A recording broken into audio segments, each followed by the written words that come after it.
미국은 이번 전쟁을 임하면서 굉장히 압도적인 군사력을 보여줬잖아요. 이란이 사실은 크게 착각하고 있었던 한 가지가 이번에 깨졌거든요. 핵이 있어서 안전할 줄 알았는데 이란의 전 수뇌부가 하루아침에 다 제거되는 걸 이란 정권이 지금 목도를 한 거죠. 혁명수비대도 이제 앞서 말했던 이란의 명확한 한계치를 지금 깨닫고 있다는 거거든요. 이거는 생존의 문제다. 숙적이었던 이란이 이렇게 무기력하게 한풀이 꺾였기 때문에 미국 입장에선 이 대목대로 최종 합의가 된다면 대단한 성과입니다. 이번 전쟁의 진짜 승자가 누굴까를 좀 생각해봤습니다.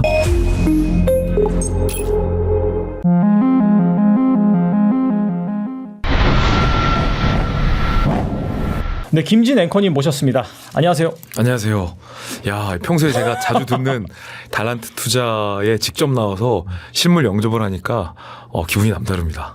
제가 드릴 말씀을 또 먼저 해주셔가지고 저도 맨날 TV에서 보다가 이렇게 뵈니까 너무 신기해요. 연예인 보는 것 같습니다. 자주 보고 있습니다.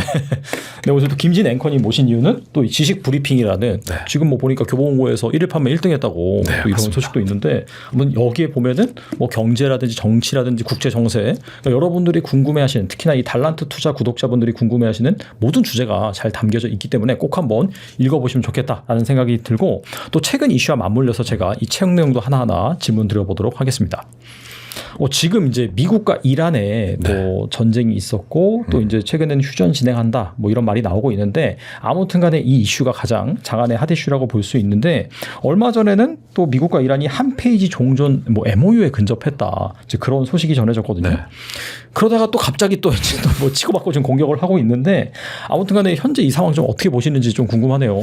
저도 이제 외교안보 분야를 계속 오랫동안 취재해 오고 있습니다. 지금도. 그래서 이제 만나러 갑니다라는 프로그램을 진행하면서도 결국은 이제 외교와 안보 현안에 대한 이야기들을 많이 풀어가고 있는데 명백한 큰 물줄기의 흐름은 이란과 미국 양국이 종전 MOU에 거의 근접했다라고 보시는 게 맞을 것 같아요. 왜냐하면 이 지금까지 이제 좀 지루하게 반복돼 왔던 뭐 종전에 근접했다가 다시 틀어졌다가 아니다 부인했다가 뭐 이런 일련의 또 과정과 지금의 분위기는 좀 다르다는 거죠. 특히 이제 한 장의 MOU에 근접했다라는 굉장히 구체적인 얘기까지 나오는 걸 저도 이제 이란 대사관을 통해서 좀 확인하고 오는 길이거든요. 오늘 마침 오늘 아침 녹화 기준으로 이제 속보가 떴는데 미국에 이제 구축한 몇 대가 혁명수비대 공격을 받았다. 맞아요. 저도 사실 어젯밤에 깜짝 놀랐어요. 내일 달란트 투자 나가야 되는데 제가 써놨던 이 정세 분석하고 갑자기 오늘 속보가 너무 맞지가 않아서 그래서 가동할 수 있는 우리 외교부 통해서도 확인을 해봤는데 다행히 미국도 이란도 일종의 마지막 이 종전 협상의 신경전을 위해서 물밑에서 한 번씩 좀 주고받았던 군사적인 조치 차원으로 해석하면 될 것 같고 큰 종전에 다가가는 흐름에는 변수는 없다라는 분위기를 좀 취재하고 왔거든요. 그런데 지금 이 MOU 체결을 저는 좀 흥미롭게 보고 있는데 비단 이게 그냥 평화를 위한 뭐 거룩한 종전 이런 분위기가 아니라 미국과 이란 양국이 이제 자신의 한계치에 대해서 명확하게 인식하고 나온 지점에서의 어떤 전략적인 휴전 같은 분위기로 보시는 게 맞을 것 같아요. 예를 들어 미국은 이번 전쟁을 임하면서 굉장히 압도적인 군사력을 보여줬잖아요. 예를 들어 핵시설을 때리기도 하고 이란의 주요 군시설을 다 폭격했고 결정적으로 이란의 지도부를 다 제거해버렸으니까. 맞아요. 그런데 동시에 미국이 명백하게 깨달은 사실 한 가지가 있습니다. 이게 이란은 이라크랑 다르게 하루아침에 무너지는 나라가 아니구나라는 것을 미국이 좀 깨달은 건데 어찌 보면 이 미국이 지금 느끼는 한계죠. 이라크는 하루아침에 있던 정권 붕괴까지 갔는데 이란은 아무리 때려도 이게 무너질 듯 무너지지 않는다는 거죠. 왜냐하면 이 중동 전체에 이란의 그림자 세력과 이 대리 세력들이 많이 있고 원유 문제 있죠. 세계 유가 문제 있죠. 거기에 이제 호르무즈 변수까지 등장하면서 전쟁을 좀 빨리 끝나려고 계획했던 미국 입장에서는 이 전쟁이 안 끝나는 거예요. 아무리 때려도 이제는 더 때릴 게 없는 일종의 어떤 한계치를 미국이 실감하고 있는 그 시점이고 반대로 이란 입장에서 보더라도 명백한 것이 이란이 사실은 크게 착각하고 있었던 한 가지가 이번에 깨졌거든요. 뭐냐면 기존에 이란은 핵무기를 갖고 있으면 우리 체제는 안전하다라는 착각을 했습니다. 북한도 마찬가지고. 그런데 그 착각이 지금 깨진 겁니다. 핵이 있어서 안전할 줄 알았는데 이란의 하메네이를 포함한 이란의 전 수뇌부가 하루아침에 다 제거되는 걸 이란 정권이 지금 목도를 한 거죠. 현대전쟁의 변화라고 저는 생각하는데 현대전은 이제 핵시설이나 주요 군사 시설을 때리는 것보다 상대의 수뇌부를 먼저 쥐도새도 모르게 제거하는 전쟁이다. 전쟁의 양상도 좀 바뀌고 있다는 사실을 느낍니다. 어쨌든 이 미국과 이란이 서로의 힘과 자국의 한계에 대해서 명확하게 인식하는 그 시점에서 나온 이 전략적인 휴전이다. 저는 이번 MOU 체결을 이렇게 보고 있고요. 하나 또 굉장히 흥미로운 인사이트가 있는데 이제 더 이상 현대전은 과거 냉전 시대처럼 전쟁이냐 평화냐의 이분법적인 양분법적인 구도로 돌아가진 않는다라는 건데 이란 전쟁을 보면 아셨겠지만 전쟁, 협상 파기, 재무장, 재충돌, 재협상 이 메커니즘이 지루하리만큼 계속해서 반복되는 그런 형태로 돌아가고 있다. 이걸 저는 이 상시적인 위기 시대라고 부르고 있거든요. 상시적인 위기 시대. 그러니까 위험이 상존하는 시대죠. 하지만 그 위협을 관리할 수 있는 수준으로 통제하느냐 마느냐의 문제로 현대전은 돌아가고 있다라고 보고 지금 이란전이 그 양상을 제일 잘 보여준다고 생각합니다. 사실 또 뭐 지금 상황에서는 뭐 고속정을 미국이 뭐 타격을 했다 옥신각신 하고 있지만은 큰 틀에서는 확실히 이제 마무리 단계로 접어드는 거는 맞다 이렇게 볼 수가 있네요. 큰 물줄기는 마무리 단계로 들어가고 있다고 봅니다. 그리고 이제 종전 합의하기 중요할 것 같긴 한데 네. 보니까 이란이 한 12년에서 15년의 우라늄 농축 중단에 이제 동의를 하고 현재 보유하고 있는 또 고농축 우라늄을 해외로 반출할 수 있다는 또 소식이 전해지고요. 네. 대신 미국은 대이란 제재를 해제하고 동결된 자산을 뭐 풀어준다 이런 얘기들이 나오고 있습니다. 아직 뭐 100% 확정은 아닌데 이런 뭐 핵심 내용인 것 같아요. 이 미국 입장에서는 어느 정도 좀 선방한 결과라고 볼 수 있을까요? 미국 입장에선 이 대목대로 최종 합의가 된다면 대단한 성과입니다. 근데 굉장히 흥미로운 점은 이란의 핵 능력을 완전히 제거하는 데 포인트가 있는 게 아니라 여기서 되게 중요한 포인트는 이란의 핵 시간표를 미국이 통제한다라는 개념이거든요. 이 두 가지 개념이 굉장히 다른데 이제 과거 리비아의 비핵화 때는 미국이 리비아의 핵 능력을 완전히 제로 상태로 되돌리려 했습니다. 2018년에 북한과의 1기 트럼프 때 비협상의 어젠다도 북한의 핵 능력을 돌이킬 수 없는 수준으로 완전히 제로백으로 만드는 시점이었거든요. 근데 지금 미국이 이란의 핵무기에 대해서 접근하는 관점은 과거와는 완전히 다릅니다. 무슨 얘기냐면 사실 핵 문제에 있어서 제일 중요한 건 상대국이 핵무기를 몇 개 갖고 있느냐. 물론 이게 일차적으로 중요하긴 합니다. 근데 사실 더 본질적으로는 그것보다 진짜 문제는 내가 마음 먹었을 때 얼마만큼 빨리 핵무기를 만들어낼 수 있느냐. 이게 시간의 문제거든요. 이란에 있는 핵시설이 반출된다 하더라도 미국 입장에서 가장 중요한 건 또 만들 수 있다는 거예요. 근데 지금 얘기가 나오는 게 우라늄 농축을 15년에서 16년 정도 금지하는 것을 이란이 합의한다. 그럼 미국 입장에 생각해 봤을 때 핵을 언제든지 만들 수 있는 그 시간을 최대한 뒤로 미루고 싶은 게 미국의 입장이겠죠. 15년에서 16년이면 거의 이란의 핵 시간표를 거의 한 세대 정도 뒤로 미룰 수 있다라는 측면이기 때문에 미국 입장에서는 이거 대단한 성과죠. 반대로 보면 이란도 완전히 잃는 것은 아닙니다. 이걸 매개로 경제 제재를 일단 풀 수 있겠죠. 그렇죠. 그리고 호르무즈 해협을 미국이 역봉쇄하고 있는데 이것도 미국이 풀어주는 조건이겠죠. 당연히. 이란 입장에서는 미국이 호르무즈 해협을 지금 역봉쇄하고 있어서 사실 미국보다 훨씬 더 급했거든요. 중동에서 제일 급한 사람은 우리가 쉽게 착각하기 쉬운데 중간 선거를 앞둔 트럼프가 아니라 당장 자금줄이 끊긴 이란이거든요. 그렇죠. 네. 중국에 석유를 못 팔죠. 그리고 외부에서 물자들을 못 들여오죠. 중국에 석유를 못 파니까 돈도 못 들어오죠. 그러면 핵무기를 지금 지키느냐 마느냐의 문제가 아니라 이란 입장에서는 이란 체제 자체가 위협을 받고 있는 상황으로 인식했기 때문에 얼마 전에 혁명수비대 입장을 보고 저는 지금 깜짝 놀랐던 게 저희 방송국에 우리 아이가 달라졌어요. 네. 금쪽 네. 같은 내 새끼가 있는데 거의 우리 이란 혁명수비대가 달라졌어요. 느낌이었습니다. 이게 혁명수비대가 네. 이란 내에서도 굉장한 강경파잖아요. 그래서 이란의 외무부 장관이 사실은 이란 정권을 대표하는 인물인데 외무부 장관도 저런 얼빠진 놈 막 이렇게 비판하는 데가 이란 혁명수비대였거든요. 강경파 중에 강경파. 그렇죠. 또 의도적인 강경파 입장을 내기도 하고 진짜 강경하기도 한데 최근에 혁명수비대 입장이 뭐가 나왔냐면 우리도 사실은 호르무즈 해협이 안전하길 바란다. 혁명수비대 입에서 막 평화 얘기가 나오니까 맞아요. 네. 이게 너무 어색한 거예요. 근데 그걸 거꾸로 뒤집어 보면 혁명수비대도 이제 앞서 말했던 이란의 이 명확한 한계치를 지금 깨닫고 있다는 거거든요. 이거는 생존의 문제다라고 받아들이는 거죠. 자, 그럼 다시 핵 문제로 돌아가 보면 이란이 경제 제재가 풀려서 이란 체제 생존을 획득할 수 있다면 지금 농축 우라늄을 미국으로 반출하거나 15년 정도 농축을 못한다고 해도 이란 입장에서는 냉정하게 생각해 보면 크게 손해볼 건 없다는 판단을 하는 겁니다. 왜냐하면 사실 핵 능력에서 중요한 것은 핵 시설보다도 핵 지식이거든요. 핵 과학자들과 그들이 갖고 있는 기술과 지식, 이건 어디로 가지 않는 거니까.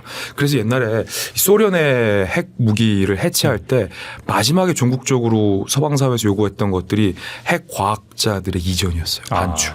네네. 그때 이제 소련에 있었던 핵 과학자들이 실제 대거 북한 땅으로 가기도 하고 아니면 다른 동유럽으로 반출되기도 했었거든요. 어쨌든 하지만 이란은 핵과학자들과 그 기술과 지식은 상당히 지금 축적해 놓은 상황이기 때문에 이란 입장에 생각해도 그래 한 15년 16년 체제 보장 받고 그때 필요하면 다시 핵 개발할 수 있다라는 거죠. 그런데 재밌는 건 여기에서 미국의 패권의 변화 양상이 좀 드러난다는 점을 전 주목해서 보고 있어요. 무슨 말이냐면 미국은 이제 완전히 상대를 무너뜨리려 하지 않는다는 걸 깨달았어요. 위협을 통제 가능한 수준으로 관리하는 방향으로 바뀌었다. 왜냐하면 과거 이라크 전쟁과 아프가니스탄 전쟁을 치르면서 미국이 깨달은 점이 한 가지 있거든요. 정권을 무너뜨리기는 쉽지만 그 이후에 질서를 통제하는 게 훨씬 어렵다라는 것을 이제 미국이 깨달은 거죠. 그래서 이란의 핵 능력의 시간표를 미국이 원하는 시점으로 늦춰놓고 상존하고 있지만 그 이란의 핵 위협을 언제든지 통제할 수 있다라는 어떤 미국의 자신감 이런 것들이 이번 MOU에 반영됐다라고 보면 될 것 같습니다. 그리고 이번에 출간하신 서적 이 지식 브리핑에서 이 중동 사태에 대해서도 상당히 좀 자세하게 다뤄주셨는데 이번 전쟁을 통해서 이스라엘은 이 중동의 패권을 좀 차지했다고 볼 수 있을까요? 이번 전쟁의 진짜 승자가 누굴까를 좀 생각해 봤습니다. 미국도 아닌 것 같아요. 그렇죠. 이란은 당연히 더더욱 아니고 그럼 한국가가 딱 남습니다. 이스라엘. 현대 전쟁은 점점 더 그렇게 될 것 같은데 영토를 누가 더 많이 차지하느냐의 여부가 아니라 상대에게 공포심을 심어주느냐의 문제의 관점이라고 저는 보거든요. 이런 전략적인 측면에서 봤을 때 이스라엘이 엄청난 전략적 우위를 지금 가져가고 있는데 이란을 중심으로 한 중동 국가들이 이번 이란 전쟁을 보면서 가장 깜짝 놀랐던 게 뭔지를 제가 한번 취재해 봤어요. 근데 얼마나 빨리 뭐 이란의 핵시설이 공습받느냐 아니면 이란의 정말 사실 중동에서 이란이 군사 강국이라고 했잖아요. 근데 그렇죠. 이렇게 쉽게 무너질 줄은 예상을 못 했잖아요. 근데 그런 지점보다도 주변 중동 국가들이 이제 충격을 받았던 게 뭐냐면 이란의 지도부가 저렇게 무기력하게 한순간에 빨리 제거된다고? 그런데 사실 그 이유는 이스라엘의 정보력과 침투력 때문이었죠. 그 이스라엘의 정보력과 침투력 때문에 중동 국가들이 충격을 받았다는 겁니다. 이스라엘 입장에서는 이미 그 공포심, 그 경각심을 주변 중동 국가들에게 충분히 심어주고도 남았다라고 평가할 수가 있는 거죠. 즉 국경 밖에서도 언제든지 너희의 숨겨진 지도부를 우리가 차단해서 제거할 수 있어 라는 그 두려움, 그 공포를 이미 중동 국가들에게 심어준 거예요. 우리도 사실 입장 바꾸고 생각해보면 우리가 이제 미국과의 동맹 관계고 이스라엘과의 관계도 사실은 범동맹 관계 비슷하게 유지하고 있어서 우리 입장에서는 그렇게 크게 위협적이지 않지만 만약에 우리가 러시아 말을 쓰는 러시아 사람이라고 생각해보면 아니면 이란과 굉장히 가까운 다른 중동 국가라고 생각해보면 얼마나 무섭겠습니까? 이스라엘의 정보력과 침투력, 내부의 스파이를 운영하는 그 휴민트, 그다음에 AI 정보 기술력으로 37년간 독재를 해왔던 하메네이 정권과 수뇌부를 하루아침에 제거할 수 있다. 그 다음 타자는 타깃은 내가 될 수 있다. 라는 이 공포감은 어마어마한 거거든요. 사실은. 이스라엘은 이번 전쟁을 통해서 그 공포를 심어줬다고 보면 되는 거고요. 사실 현대전에서 중요한 건 이 탱크의 숫자가 아니거든요. 우리의 내부가 뚫릴 수도 있다라는 그 의심과 불안과 두려움인데 이스라엘은 그걸 다 심겨준 거죠. 근데 사회자님께서 질문하셨던 건 사실 패권과 관련된 질문이잖아요. 요거는 좀 관점을 달리해야 됩니다.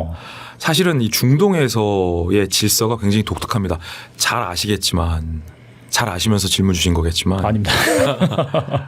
이 패권이라는 것은 한 대륙에서 혹은 이 패권 국가를 둘러싼 주변 지형국에서 하나의 국가가 그 어떤 물리적이나 혹은 국제 질서를 유지하고 생산하는 것을 의미하잖아요. 근데 중동은 하나의 국가가 전체 국가를 이끌 수 있는 형태는 아니거든요. 왜냐하면 아랍에미리트 있죠, 튀르키예 있죠, 사우디아라비아 있죠, 이란이 있죠, 이스라엘이 있죠, 미국 연관돼 있죠, 중국까지 연관돼 있는, 러시아까지 연관돼 있고, 사실 한 자락만 들추면 북한도 연루가 돼 있기 때문에 네. 상당한 이 다극 체제를 형성하고 있어서 이스라엘이 아니더라도 하나의 국가가 패권을 쥐기가 사실은 굉장히 힘듭니다. 다만 앞으로의 중동 질서는 예견해 볼 수 있는데 이스라엘의 영원한 라이벌이자 이 숙적이었던 이란이 이렇게 무기력하게 한풀이 꺾였기 때문에 향후의 중동 질서는 이스라엘 중심의 질서가 급격하게 재편될 가능성이 상당히 크다라고 전망하고 있습니다. 또 UAE가 최근에 그 오펙을 전격 탈퇴를 했잖아요. 또한 이스라엘과 군사적 협력을 강화하겠다 이런 식으로 말하면서 뭔가 미국이라든지 이스라엘 쪽으로 돌아서는 그런 모습입니다. 네. 확실히 좀 이 전쟁 이후에 이 정세 같은 중동의 패권이라든지 그런 정세 같은 경우에는 좀 미국 쪽에 유리하다, 이스라엘 쪽에 유리하다 이렇게도 볼 수 있는 건가요? 그러면 정확히 보신 거죠. 사실 중동 국가들이 지금 두려워하는 건 전쟁보다도 방치되는 걸 두려워하는 것 같아요. 과거에 이제 걸프국들은 그래도 신념이 있었습니다. 우리가 공격받게 되면 미국이 와서 우리를 지켜줄 수 있다. 라는 그 신념이 있었는데 이번 이란 전쟁을 보면서 걸프 국가들이 생각을 달리하게 된 거예요. 이란이 뻥뻥 탄도미사일을 쏴대는데 그래서 지금 걸프 국가들 막 원유시설, 에너지시설, 심지어 정수시설까지 공격을 받는데 그걸 보면서 걸프 국가들이 야 이렇게 무기력할 수 있나? 라는 걸 깨달은 거죠. 우리 안보는 우리가 스스로 지켜야겠다라는 것을 사실 아랍에미리트를 포함한 다른 걸프 국가들이 깨닫게 된 겁니다. 그래서 과거에는 미국과의 군사동맹, 미국의 어떤 안보 우산, 걸프 국가들이 의존을 해왔다면 이제는 아니다. 우리의 문제는 우리가 주체적으로 안보를 지켜야 한다라는 현실주의 인식이 퍼져간 거죠. 그래서 과거에는 이 종교 문제 등등 때문에 이스라엘과 손잡는 것을 굉장히 금기시 여겼습니다. 걸프 국가들이. 근데 지금은 야, 이 종교보다는 현실주의다. 그래서 우리 안보를 위해서는 이스라엘과 얼마든지 협력할 수 있다는 분위기로 바뀌고 있거든요. 중동은 오히려 이스라엘과 손을 잡고 이란을 견제하는 그런 분위기로 당분간은 중동의 질서가 바뀔 가능성이 큽니다. 근데 이게 되게 역설적으로도 미국이 원하는 미국의 대외 전략과도 부합합니다. 제가 이 품격 있는 대화를 위한 지식 브리핑 제 책에 오프쇼어 밸런싱이라는 개념을 잘 쉽게 설명을 해놨습니다. 네. 흔히들 현재 이제 트럼프 정부의 미국의 대외 정책에 대해서 오해하고 계신 게 트럼프는 미국이 그동안 유지해왔던 국제주의를 포기한 사람이야. 너무 지나친 국수주의자 내지는 뭐 극우주의자 내지는 미국이 고립주의를 선택했다라는 분석들을 TV에서도 뉴스에서도 많이들 해요. 약간 정설이죠. 네. 네. 근데 사실은 그렇지 않거든요.